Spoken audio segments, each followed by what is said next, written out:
nada nos detendrá. Seguiremos avanzando, nada nos detendrá. Tu iglesia en marcha está. Cristo, Cristo, tu iglesia en marcha está. Cristo, Cristo, nada nos detendrá. Cristo, Cristo. Vamos a orar por ellos para que se puedan ir. Señor, te doy gracias por estos niños que hoy van a recibir tu palabra, que hoy van a ser enseñados e instruidos en ella. Te pido que tú les des sabiduría a sus maestros y que en sus corazoncitos, mi Dios, ellos puedan recibir aquello que tú quieres hablarle, que tú quieres enseñarle. Bendícelos, Padre eterno, en el nombre de tu Hijo Jesucristo. Amén.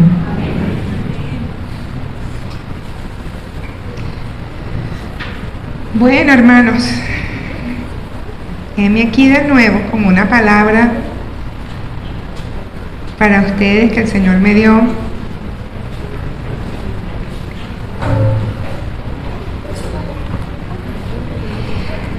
Espero entonces que hoy sea, que yo pueda transmitir aquello que el Señor puso en mi corazón y que pueda ser de bendición para ustedes como lo ha sido para la mía.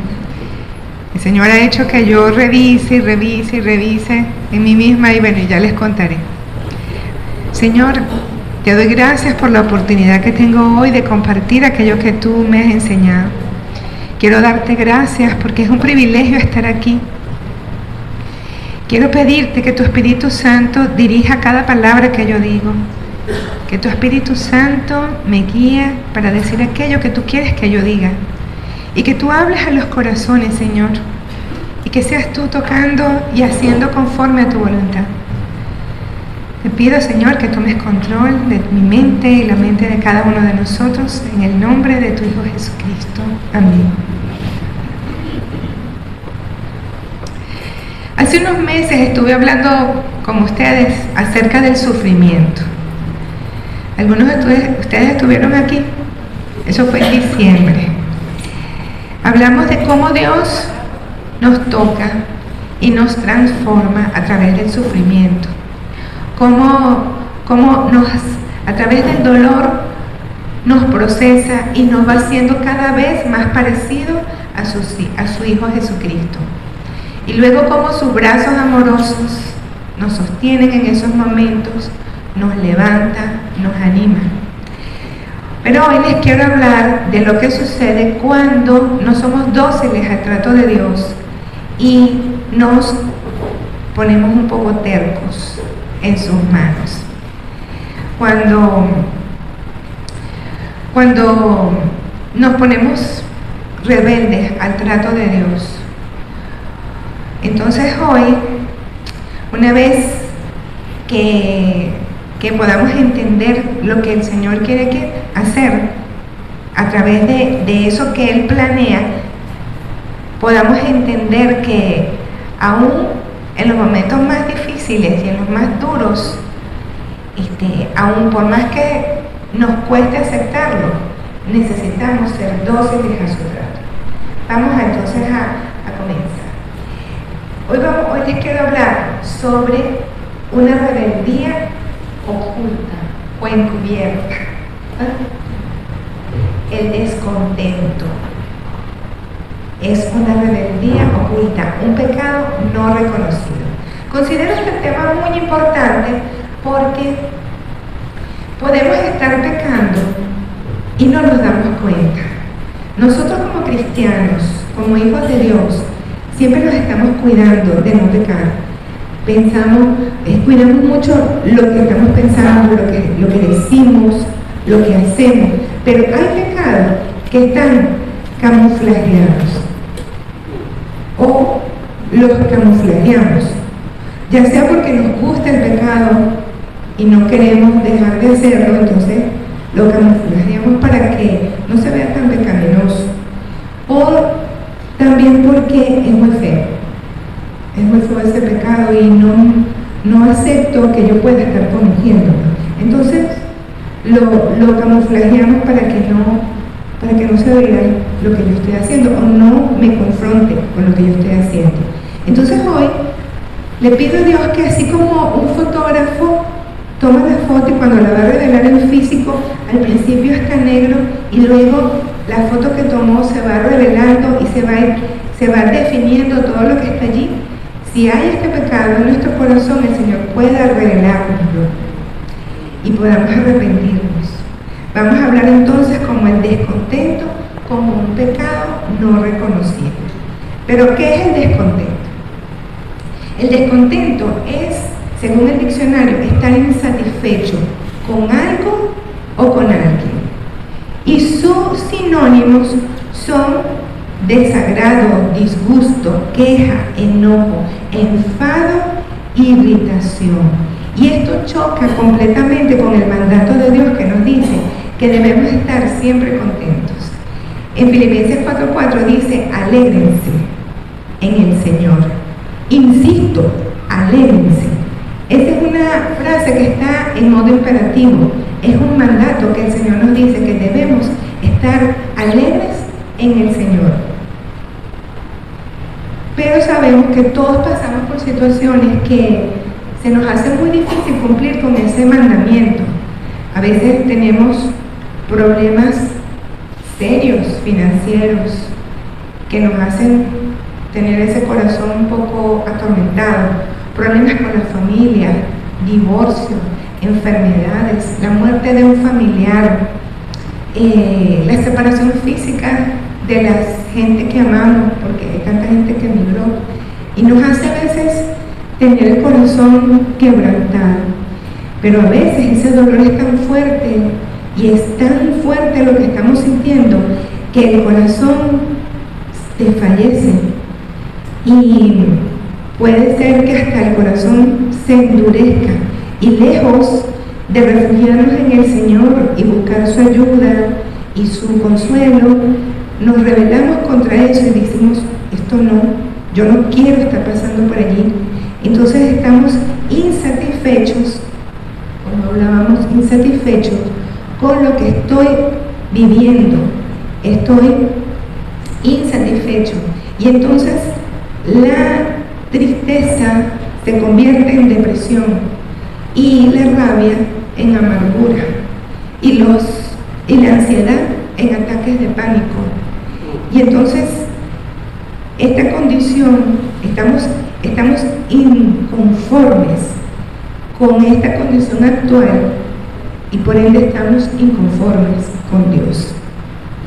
Quisiera que en este momento cerraran los ojos como un ejercicio y pensaran en aquello que les está quitando el sueño, aquello que les preocupa, aquello que está constantemente en su mente y están cansados de esta situación y que a veces produce queja, esa queja que tal vez no decimos, pero que Dios sí escucha porque Él sabe la palabra que está en nuestra boca antes de que podamos mencionarla.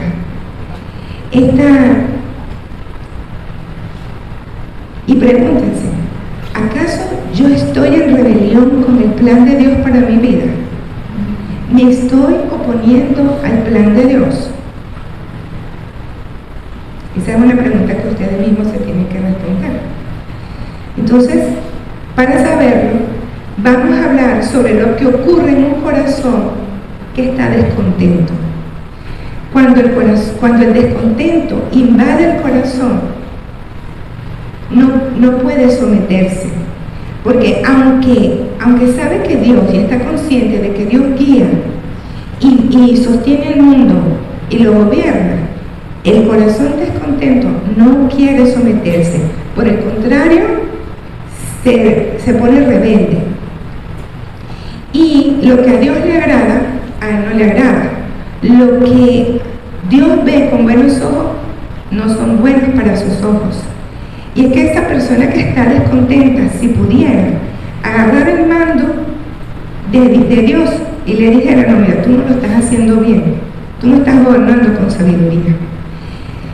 Si ustedes piensan que eso no es posible, piensen si no han encontrado con una persona que dice, es que yo no entiendo por qué Dios no hace tal cosa. Es que si yo fuera Dios, yo hiciera esto y aquello. No, pero es que si Dios hiciera. Y entonces nos encontramos que esas mismas personas juzgan a Dios de indolente, porque dicen, es que yo no entiendo por qué Dios no acaba con el hambre, por qué Dios no acaba con la guerra, por qué Dios no acaba con el mal y se acaba todo el problema.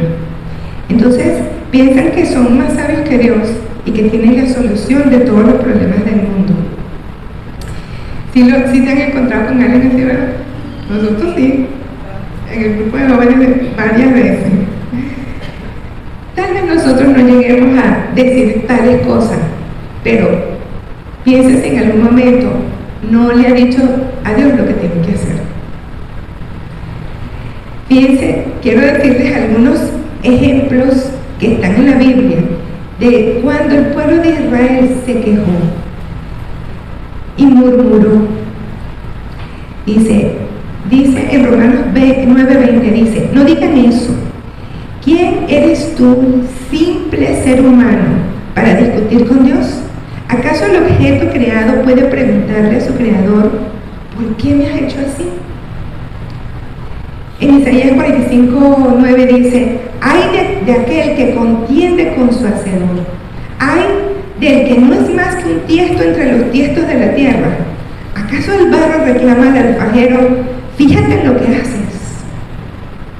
Cuando el descontento invade el corazón, se llena de quejas y murmuraciones contra Dios, por lo que perdimos o por lo que queremos. Díganme si alguna vez ustedes no han dicho o han escuchado a alguien decir, pero bueno, ¿qué es lo que Dios quiere con nosotros? Vamos para la iglesia, oramos, cantamos, damos los diezmos y Dios no nos ayuda. Esta situación sigue igual. ¿Qué es lo que Él quiere con nosotros? Estoy harto de esta situación. Ay, hay gente que se está riendo. De mi equipo. Eso ocurre porque eso está en el corazón del ser humano. Nos quejamos y murmuramos contra Dios de lo que Él está haciendo en nuestra vida. Los israelitas venían de una guerra y dice que se fueron del monte de Or por el camino del Mar Rojo, cuando dando un rodeo para no pasar por el territorio de Edom. En el camino la gente perdió la paciencia y empezó a hablar mal de Dios y de Moisés. ¿Por qué nos sacaste de Egipto para morir en el desierto? ¿Acaso aquí no hay ni pan ni agua? Ya nos cansamos de esta comida miserable. ¿Ustedes saben cuál era esa comida? Era el maná y las codornices que Dios mandaba, y le llamaron comida miserable. No, yo me asombré. Cada vez que yo leo cosas cuando el pueblo de Dios se ponía a murmurar y reclamaba a Dios, yo me quedo asombrada. En Malaquías 3:13-15, han hablado con insolencia contra mí, dice el Señor. Sin embargo, replican, ¿en qué te hemos hablado mal de ti? ¿Qué hemos hablado contra ti? Pues han dicho que no merece la pena servir a Dios, de nada les ha aprovechado cumplir sus mandamientos y andar afligido en presencia del Señor del universo, y que les parece dichoso los soberbios, porque los que actúan con maldad no solo prosperan, sino que ponen a prueba a Dios y quedan inmunes. Terrible, ¿verdad? No solo es una muestra de lo que está registrado allí, esto es solo una muestra de lo que está registrado. Muchas veces que el pueblo de Dios renegó. Y si ustedes buscan las citas y leen el capítulo completo, van a saber lo que vino después, porque Dios no los dejó impunes, los castigó severamente. Pero Dios nos da una joya en su palabra, en Salmos 37:7, que dice, guarda silencio ante el Señor y espera con paciencia. No te enojes ante el éxito de otros, de los que maquinan planes malvados. Yo les voy a decir algo, nunca antes había tenido tanto sentido este versículo para mi vida como lo tiene ahora. Entendí por qué el Señor decía guarda silencio.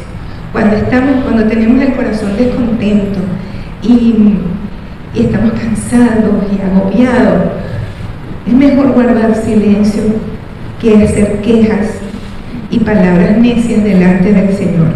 Por eso, ahora uno de mis versículos favoritos va a ser Salmo, que no está ahí, Salmo 141:3, que dice: Señor, pon guarda en mi boca y vigila la puerta de mis labios. Cuando el descontento inunda el corazón, acusa a Dios de mentiroso, porque no le cree. No cree en su amor, no cree en sus promesas, no cree en nada de lo que Él ha prometido para ellos. Simplemente se queda con que lo que está viviendo, pero no ve más allá de lo que dicen sus ojos. Y entonces vemos que en Hebreos 6:18 dice: hay dos cosas imposibles. Uno, que Dios mienta. Y dos, que no cumpla lo que promete. Esas dos cosas nos dan confianza a los que nos hemos refugiado en Él. Dos cosas imposibles. Luego tenemos que el descontento arruina la comunión y el acceso a Dios. Comunión es comunicación, es unión. Y cuando yo estoy en comunión con el Señor, yo estoy en acuerdo con Él. Yo soy uno con Él. Estamos en acuerdo y fluimos, ¿verdad? Pero cuando yo estoy en descontento, yo estoy en oposición a lo que Él quiere, yo estoy molesta y estoy insatisfecha con Él porque no quiere hacer lo que yo quiero que Él haga, pues. Y yo sé que a veces es fuerte porque uno no quisiera ver gente morir o enfermarnos, ¿verdad? Pero el problema está en la condición del corazón. Y entonces ponernos en contra de su voluntad nos hace que no tengamos comunión con Él. En Amós 3:3 dice: andarán dos juntos si no estuviesen de acuerdo. Imposible, ¿verdad? Arruina las relaciones personales. Yo sé que ustedes han tenido cerca alguna persona que parece una nubecita negra, que siempre está malhumorado, gruñón, insatisfecho, irritable. Eso a uno no le provoca estar con una persona así.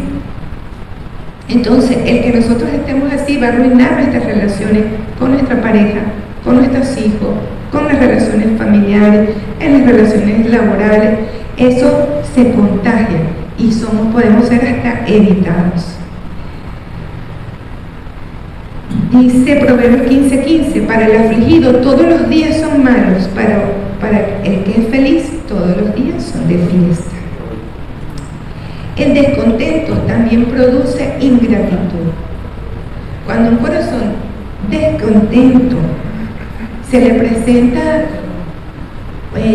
algo maravilloso delante de, póngale que sea un manjar delante de ellos, pero si alguno de esos manjares es inalcanzable para él, todo lo demás pierde valor porque no puedo alcanzar lo que yo quiero. Yo conozco personas así que cuando una persona, ay, ¿qué te parece? Ay, qué bello paisaje. No, es que ese palo está atravesado ahí, eso no me gusta. Qué rica quedó la comida. Bueno, le faltó un poco de sal. Y son personas porque puede suceder que eso sea así, pero que constantemente sea insatisfecho, que nada le satisfaga, que todo el tiempo, eso produce ingratitud. Y entonces cuando nosotros podemos tener un problema, vamos a suponer un problema financiero, pero tenemos salud, tenemos a la familia, tenemos amor, entonces esa persona está mal, completamente mal, porque no puede ver la bendición de Dios, sino que se enfoca solamente en esto, y su corazón por eso no puede agradecer. El descontento impide una verdadera adoración. El descontento hace que una persona insatisfecha con Dios, entonces no puede adorar verdaderamente al Señor, sino que sistemáticamente se va alejando de eso. ¿Por qué? Porque porque es imposible adorar a Dios y alabarlo si nosotros no pensamos que es perfecto, que es digno de toda alabanza y de toda adoración. Si yo tengo algo en contra de Dios, entonces va a ser muy difícil que mi adoración sea genuina y que al momento de yo servirle lo haga de corazón. El descontento es muy peligroso porque puede ser la raíz, porque puede ser la matriz de muchos otros pecados. Cuando tenemos mucha rabia y desesperación, si nos dejamos llevar por estos sentimientos, podemos acabar muy mal. Fíjense cómo Caín se ensañó contra su hermano por la rabia y la envidia que él tenía, hasta en un impulso lo mató. Como Jacob, si se sabe en la historia, Jacob quería demasiado una bendición que no le pertenecía y fue capaz de estafar a su papá, de estafarlo, de engañarlo para conseguir lo que él quería. Y Saúl, en medio de su locura, no buscó una divina, el rey Saúl me refiero, para consultarlo. Nosotros podemos, en momentos de locura, hacer cosas que no debemos. Una gente que está con problemas económicos puede salir a robar. Y esto entonces no solamente es el pecado, sino las consecuencias de robar si pecaron la ley, etcétera, ¿verdad? En el mandamiento 10, Dios nos prohíbe todo descontento de nuestra condición. Dice, no codiciéis la casa de tu prójimo, no codicies la esposa de tu prójimo, ni su siervo, ni su sierva, ni su buey, ni su burro, ni ninguna otra cosa que te pertenezca. Éxodo 20:10. El descontento nos puede llevar hasta la envidia o el pesar de lo bueno que el otro tiene y yo no. Entonces fíjense qué terrible puede ser darle cabida y rienda suelta al descontento. Yo quiero que veamos unas frases, unos textos.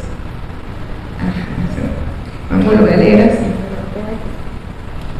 Este señor escribió, miren, en los años que escribió, Thomas Boston, dice, el descontento presupone la presencia de la codicia, porque saben, ese es uno de los pecados que los camuflajeamos, porque son muy feos. Una persona codiciosa, no, yo no soy codiciosa. Pero miren lo que dice, el descontento presupone la presencia de la codicia. Y no puede haber codicia de lo que queremos, sino el descontento de lo que ya tenemos. ¿Verdad? El otro, la lámina. Este es otro señor un poquito más joven que el otro, dice, si el sabio no puede llegar a la posición que su mente desea, procurará sinceramente acomodar su mente a su condición. Uno se acomoda, ¿verdad? Como dice el dicho, uno se arropa hasta donde la cobija alcanza. Y se acomoda, dice. En cambio, el ambicioso no hará esto, no se contentará con nada que adquiera, porque con cada logro expande su horizonte y me ofrece un panorama de otra cosa para codiciar, de modo que va de vanidad en vanidad y por ello desconoce la verdadera paz. La ambición, la codicia, la envidia son pecados que vienen con el descontento. Y como dice allí, la ambición nunca se sacia. El que tiene una casa quiere una más grande, el que tiene un carro quiere otro más grande y otro más nuevo y otro más nuevo y vive todo el tiempo en esa condición. Entonces, hay personas que se resisten al trato de Dios porque piensan que Dios no les puede estar trayendo ese mal. Dicen, si Dios es amor y Dios es bondad, ¿cómo me va a dar este sufrimiento? Y les digo que no son personas, solamente son iglesias que enseñan esto, porque dicen que Dios no puede provocar algo malo. Y si Dios no provoca algo malo, entonces ¿quién lo provoca? El diablo. Entonces se la pasan peleando con el diablo. Y dicen, fue que me montaron un trabajo. Un cristiano que piensa que un trabajo le puede afectar, bueno, hay que revisar entonces en quién está creyendo. Entonces se la pasan peleando y pelean contra el diablo y reprenden y se la pasan diciendo que es que el diablo me está atacando, que es que el diablo me quiere robar la bendición. ¿Es que acaso el diablo puede hacer algo si Dios no se lo permite? Ok, entonces veamos lo que dice Job 42:2. Yo sé que tú puedes hacer todas las cosas y que ningún propósito tuyo puede ser estorbado. Si Dios se ha propuesto bendecirlo, mire, no hay diablo que se atraviese que a usted le pueda quitar la bendición. Por ahí hay un dicho que dice que las puertas que Dios abre, nadie las puede cerrar, ¿verdad? Bueno, así es, si Dios se ha propuesto, nadie puede cerrar esa bendición. Pero si Dios se ha propuesto afligirlo, tampoco habrá nada que estorbe lo que Dios quiere hacer a través de la aflicción. Ok, entonces, por supuesto que nosotros podemos orar para no sufrir esto, por supuesto que sí. El mismo Señor Jesús lo hizo. Él clamó y le dijo, Padre, si es posible, aparta de mí esta copa, pero no se haga mi voluntad sino la tuya. Dios quiere que clamemos a Él, Dios quiere que le pidamos, Dios quiere que intercedamos, Él quiere que dependamos de Él, pero también quiere que seamos dóciles a su trato y que dejemos que Él haga como Él ha planeado. Y yo sé que esto es muy difícil, porque hay veces que la verdad es que no nos provoca en nada, porque el dolor puede ser muy fuerte. Entonces, nadie puede oponerse a la voluntad de Dios y ganar.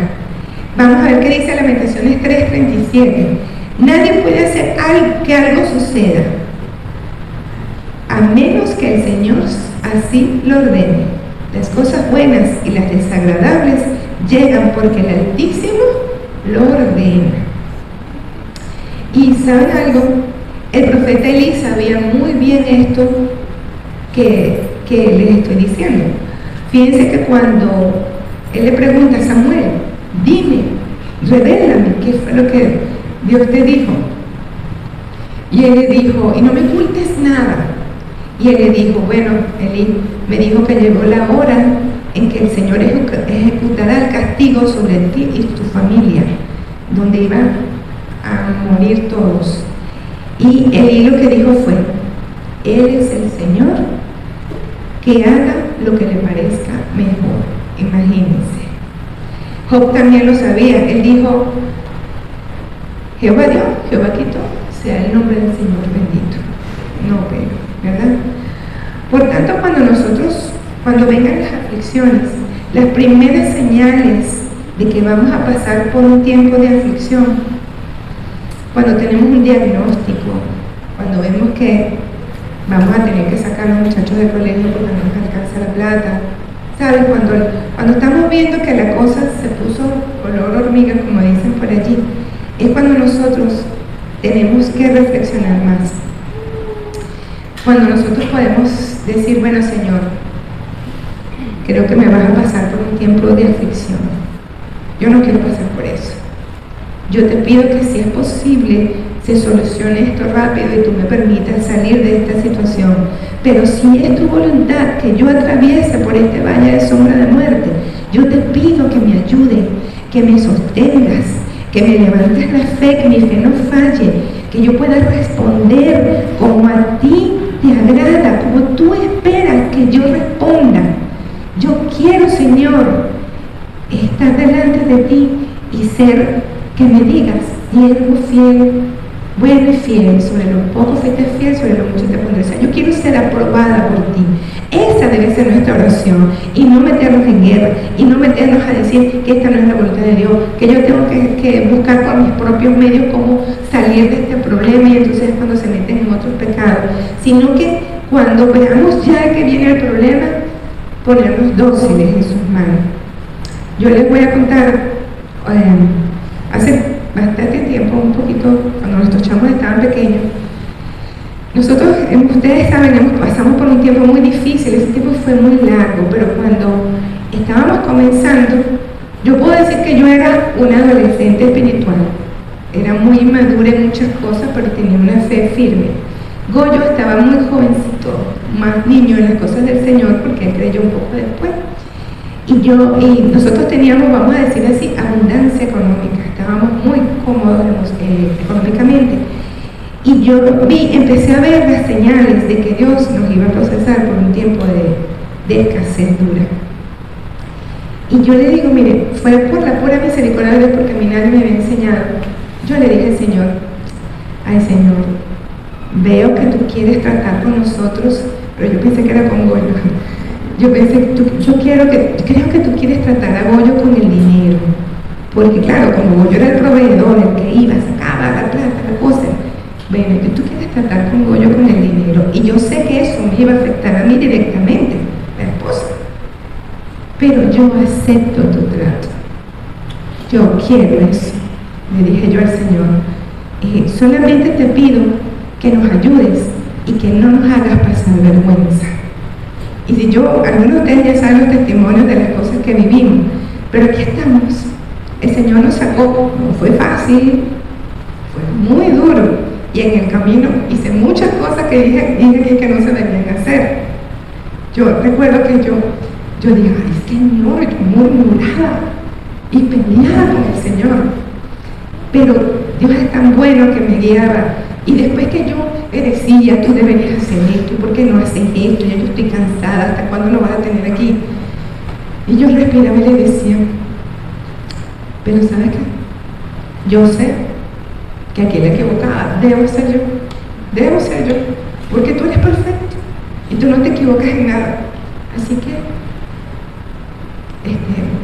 sigue así pues, ayúdame, en serio, porque yo gracias a Dios que no me quedaba con eso, sino que continuaba. Y por eso fue tan real eso que le dije, Señor, pon guarda en mi boca y unos vigilantes en la puerta de mis labios. Porque es fácil que el descontento nos lleve y nos orille y nos pase por todas estas cosas.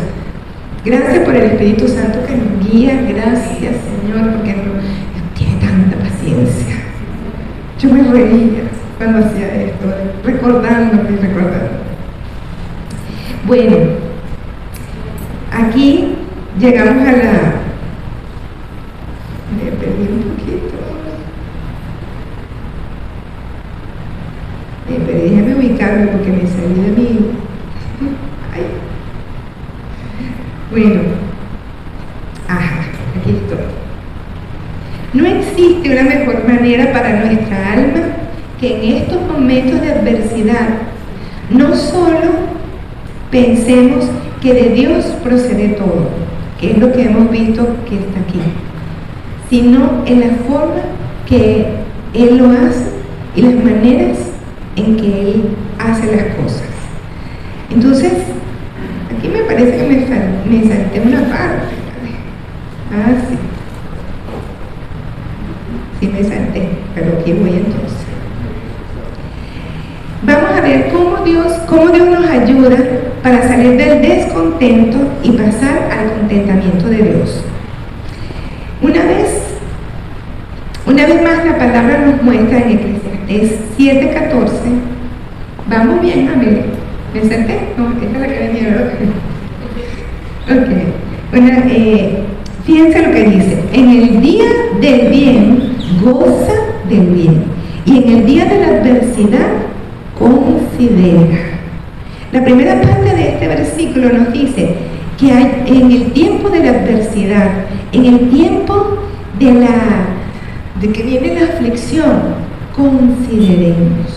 O sea, que nos detengamos a considerar, a meditar, a pensar. ¿Pero en qué? Lo dice la siguiente parte, que Dios hizo tanto lo uno como lo otro. Lo primero que tenemos que reconocer es que de Dios proviene todo, el día bueno y el día malo. viene de Dios. Algunas personas se resisten al trato de Dios porque les puede causar, aquí está, falta que me adelante, sí, me había adelantado esa partecita. Hablamos ya de Job, lo que él hace, lo que tú haces, nadie lo puede entorpecer, ningún propósito tuyo puede ser estorbado. Luego dice Lamentaciones, nadie puede hacer algo a menos que Dios lo ordene. Entonces sabemos ya que lo bueno y lo malo vienen del Señor. Lo que dijo Elí, lo que dijo Samuel, que está en Samuel 3:18, y lo que nosotros tenemos que orar. Entonces, ¿qué tenemos que hacer? Considerar. Tenemos 4 consideraciones que hacer, y la primera ya la hicimos. Nos faltan 3 consideraciones. La primera es considerar que todo proviene de Dios, que de Dios viene el día malo y el día bueno, y que lo bueno y lo malo es ordenado por el Altísimo. Luego entonces viene la siguiente consideración, que es todo lo ordena justa y rectamente. Este es un tema digno de meditar cuando Dios nos aflige, porque recuerden que una de las cosas que produce el descontento es que nos hace pensar que Dios es injusto por lo que estamos pasando. Pero dice, el juez de toda la tierra no ha de hacer lo que es justo. Génesis 18:25. Grandes y maravillosas son tus obras, oh Señor Dios, el Todopoderoso. Justo y verdadero son tus caminos, oh Rey de las naciones. La rectitud y la justicia son la base de tu trono. Salmo 97:2. Entonces, si hay algo que Dios es justo. Y si hay algo que nosotros podemos descansar es en que el Señor puede ser que nos mande aflicciones, pero no injustamente. Porque más bien Él no nos da lo que nosotros nos merecemos, sino que por su misericordia nos trata con amor. Veamos la siguiente lámina que dice, la insensatez del hombre tuerce su camino, y luego contra Jehová se irrita su corazón. Proverbios 19:3. Provocamos a Dios a afligirnos y luego nos ponemos bravos con Dios, cuando en realidad deberíamos ponernos bravos con nosotros, porque son por nuestros pecados que somos afligidos. ¿Verdad? Tema para reflexionar. ¿Por qué habría de quejarse en vida quien es castigado por sus pecados? Lamentaciones 3:37. Tercera, ¿qué dice segunda? No sé si la pusiste. Segunda, pero en realidad es la tercera consideración. Todo es ordenado por Dios sabiamente. Oh Señor, cuán numerosas son tus obras. Todas ellas las hiciste con sabiduría. No hay quien nos conozca mejor. Si somos hechura suya, fíjense, todas sus obras, numerosas son tus obras y todas ellas las hiciste con sabiduría. Basta ver la naturaleza. Cuando nosotros meditamos en la naturaleza, cuando pensamos en la perfección del cuerpo humano, a mí me maravilla cómo funciona cada parte del cuerpo. Nada sobra y nada falta. Cómo el equilibrio de la naturaleza y cómo sostiene los planetas en su sitio y el sol donde tiene que estar en la distancia precisa para no quemarnos y no tengamos frío. O sea, de verdad es asombrosa la sabiduría de Dios. Y si nosotros meditamos en que esa es la sabiduría que me dirige, que dirige mi vida, que es la que me habla, entonces yo debería descansar, porque eso es algo que es tangible. O sea, yo puedo ver la sabiduría de Dios, la puedo tocar y la puedo hasta saborear, porque es así. Entonces es una de las cosas en las que nosotros deberíamos descansar en la misericordia de Dios, ¿verdad? No hay quien nos conozca mejor, no sabemos lo que nos conviene, solamente Dios lo sabe. Fíjense que una de las cosas por las que nosotros estamos pasando como familia es que nuestros hijos están lejos, y los que nos conocen saben que tenemos la mitad del corazón y la mitad de la cabeza qué sé yo, ¿verdad? Saben cómo nuestro corazón anhela estar con Él. Si nosotros quisiéramos, nos podemos ir. Nada nos lo impide. Pudiéramos irnos. Pero nosotros hemos puesto esa decisión no en nuestras manos, sino en las de Dios. Hay alguno que me haya preguntado aquí, ay, ya ustedes se van, ¿verdad? ¿Y qué les hemos respondido nosotros? ¿Por qué? ¿Alguien sabe por qué? Yo se lo he dicho. Yo le he dicho, no, yo tengo dueño, yo no me mando sola, ¿verdad? Porque tenemos un Dios que me dirige. A veces no sabemos, Señor, ¿será que nos vamos? ¿Será que nos quedamos? ¿Será que es lo correcto? ¿Será que no? Yo no sé qué es lo que nos conviene. Y una vez el Señor, en su misericordia que es inmensa, en un retiro de damas, publicidad, para que cuando haya funciona, pues son cosas maravillosas. El Señor me habló y me dijo, entrégame todos tus sueños, tus deseos, tus peticiones. Y yo le dije, Señor, yo te libero de todo lo que yo te he pedido, porque yo me la pasaba diciéndole, Señor, yo quiero estar con mis hijos, yo quiero estar con mis hijos, yo no quiero que nos separemos, quiero que estemos juntos, yo quiero, tu palabra dice, tú me dijiste. Y le dije, Señor, yo te libero. ¿Sabes qué? Yo no sé cuáles son tus planes, pero de algo estoy segura. Tus planes son mejores que los míos. Tus pensamientos no son mis pensamientos, ni mis caminos tus caminos. Entonces yo me rindo. Y yo te entrego todo lo que yo he soñado para mi vida futura con mi esposo y mis hijos. Y yo lo pongo en tus manos. Y aun cuando ahorita que vamos a ser abuelos, mi corazón quiere quedarse ya, estoy sujeta a lo que Dios decida. Porque Él es mi dueño. No digo que Él es mi Señor. Bueno, Señor significa dueño. Él es mi dueño y Él es quien manda. Y yo confío en Él. Yo confío que su plan es mejor que el mío. Yo confío que si Él dice todavía no. En estos días estaba orando. Ay, a veces me pongo a llorar. Le digo, Señor. Y dije, en voz alta, dije, si yo supiera lo que tú, porque estoy segura que Dios va a hacer algo bueno, y dijo, si yo supiera lo que tú vas a hacer, yo no estaría triste porque yo supiera lo que tú vas a hacer. Y yo sentí como una voz que me dijera, por eso no te pongas triste. Y sentí como una emoción dentro de mí que dije, ya no me voy a tristecer por eso, voy a confiar con alegría. ¿Ok? Entonces, continúo. Pero la sabía, Job 12:3, ¿se lo leí? No. Pero la sabiduría y el poder pertenecen a Dios, y el buen consejo y el entendimiento son suyos. Qué triste son las personas que dicen que ellos quieren por ellos mismos decidir su camino.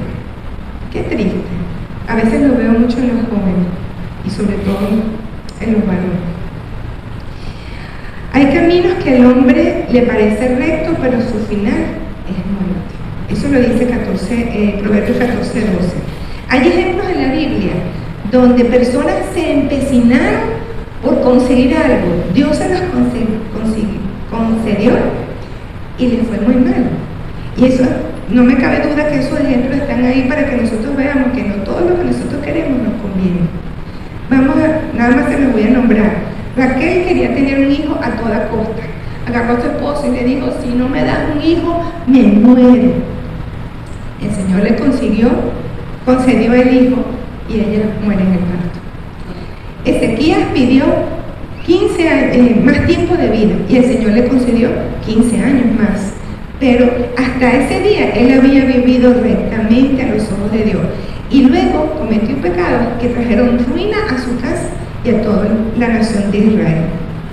Jacob no podía esperar el tiempo de Dios para que él recibiera la bendición. ¿Y qué hizo? Fue al papá, que yo le dije, y se metió en unos líos terribles. Entonces, para arruinarnos la vida, solamente tenemos que quitarle las riendas a Dios y decir, yo soy ahora quien guío mi camino. Tercera consideración, que en realidad es la cuarta. Todo es ordenado para bien. Todas las sendas de Jehová son misericordia y verdad para los que guardan su pacto y sus testimonios. ¿Estás pasando por problemas? ¿Tienes alguna enfermedad, algún problema financiero tienen problemas en la familia de divorcio, interpersonales con la familia, el trabajo. Bueno, esto que está pasando se debe a la gracia de Dios para otorgar misericordia. ¿A quién? A los que guardan su palabra y su testimonio. Porque en su sabiduría Dios sabe que hay cosas que solamente puede producir en nosotros a través del sufrimiento. Como Él nos hizo y nos conoce, y en su sabiduría y en su justicia, Él sabe que solamente puede producir en nosotros cierto cambio a través de que nos pasen por ciertas situaciones. De verdad que, aunque suene duro, es así. Dios lo hace por amor y por su misericordia, porque Él anunció en el mundo pasará esa aflicción, pero no se atravesó lo mismo. ¿Por qué? ¿Qué quiere decir esto? Que aquí vamos a pasar trabajo y va a ser duro, pero cuando Él dice, no, confío que yo he vencido el mundo, porque hay algo más que nos espera. Y así como le dije cuando te dije sobre el sufrimiento, nuestra mirada tiene que estar más allá, no aquí en lo terrenal, sino en lo que Dios está procesando para que yo luego esté en la eternidad con Él. Y lo que tenemos que saber es que todo Él lo hace por amor y por su misericordia. Quiero leerles a otro hermano que yo hace muchos años, que se llama Tom Cruise. Los demás tienen la soberbia y la justicia de Dios para avergonzarnos. En cambio, los santos, o sea, nosotros, tienen la misericordia y la bondad de Dios para obrar en sus corazones y llevarlos a un sometimiento silencioso a su voluntad. Fíjense bien, los demás se refieren a la gente que no es creyente, aquellos que no le han dicho, Señor, toma mi vida en tus manos, dirígeme, aquellos que no pueden decir esto porque no han confiado en su fidelidad, en su amor, en su sabiduría, en su justicia. Entonces ellos tienen las riendas de su vida. Ellos dicen que tienen de Dios es la soberbia, la soberanía y la justicia de Dios, es lo que ellos tienen para memorizarlo.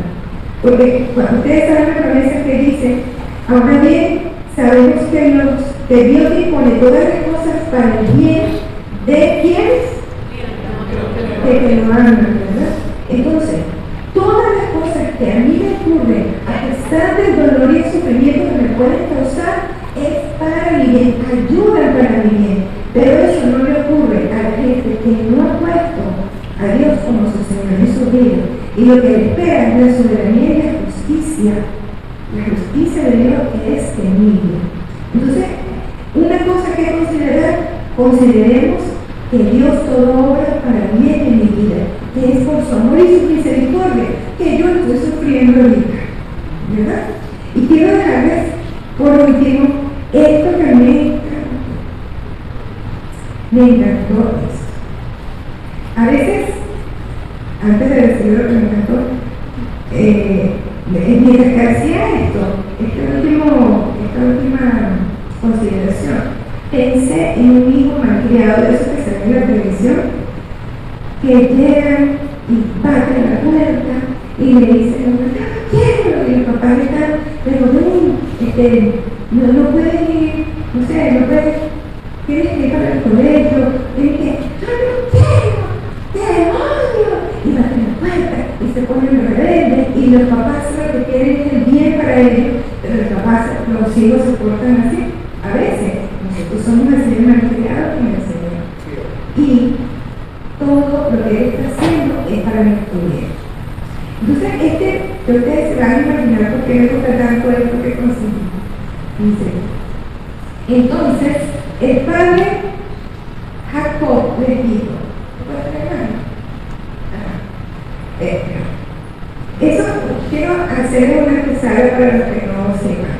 Esta es la historia de José. Saben que José era hijo de Jacob, el último hijo de Jacob en ese momento.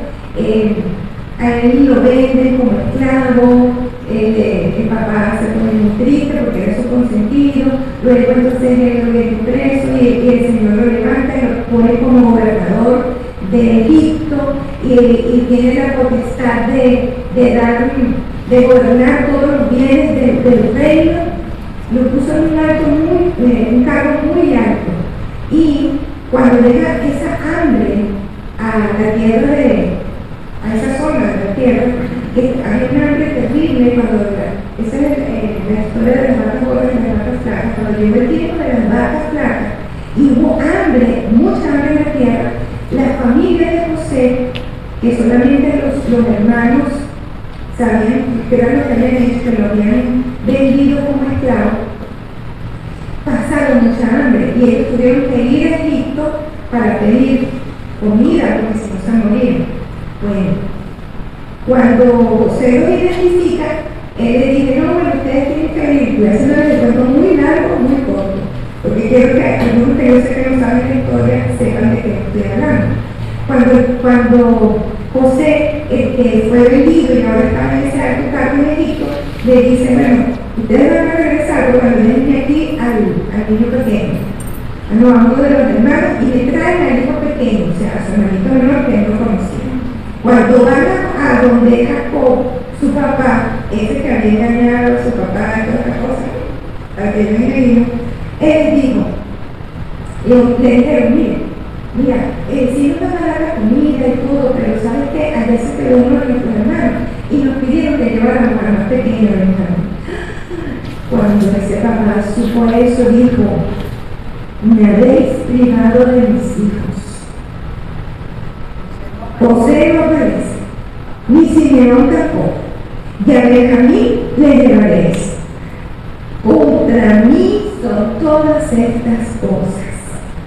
Y lo que sabemos de la historia, sabemos que lo que había sucedido, tú nunca te das cuenta que sucedió, que fuera unido por sus hermanos, que fuera esclavo, que estuviera preso, que todas las cosas hasta que llegó al punto de que pudiera tener la potestad de alimentar a su familia y al pueblo de Israel. O sea, Estaba salvado. exactamente, el plan de Dios era más grande de lo que ellos en su mente finita habían visto.